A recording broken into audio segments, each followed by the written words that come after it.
اور ہم کسی قدر خوف اور بھوک اور مال اور جانوں اور میووں کے نقصان سے تمہاری آزمائش کریں گے، اور صبر کرنے والوں کو بشارت سنا دو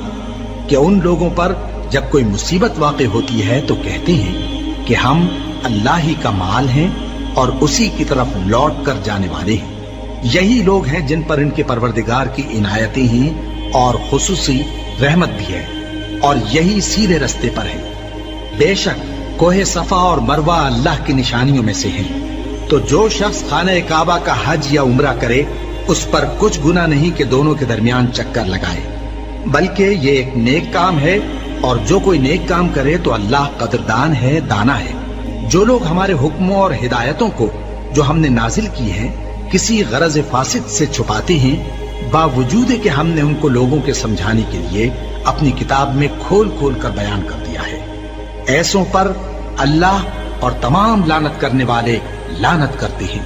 ہاں، جو توبہ کرتے ہیں اور اپنی حالت درست کر لیتے ہیں اور احکام الہی کو صاف صاف بیان کر دیتے ہیں تو میں ان کے قصور معاف کر دیتا ہوں، اور میں بڑا معاف کرنے والا بڑا مہربان ہوں۔ جو لوگ کافر ہوئے اور کافر ہی مرے،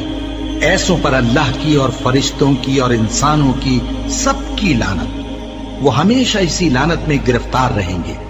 ان سے نہ تو عذاب ہلکا ہی کیا جائے گا اور نہ انہیں کچھ مہلت ملے گی۔ اور لوگوں، تمہارا معبود ایک ہی معبود ہے، اس بڑے مہربان اور رحم والے کے سوا کوئی عبادت کے لائق نہیں۔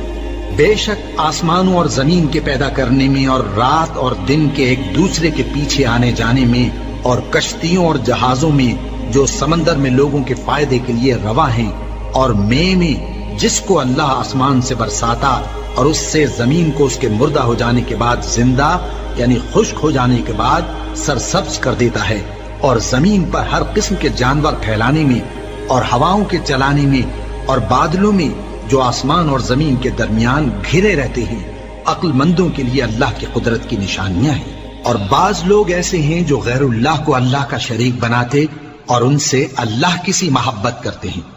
لیکن جو ایمان والے ہیں وہ تو اللہ ہی کے سب سے زیادہ دوستدار ہیں۔ اور اے کاش ظالم لوگ جو بات عذاب کے وقت دیکھیں گے اب دیکھ لیتے کہ سب طرح کی طاقت اللہ ہی کو ہے،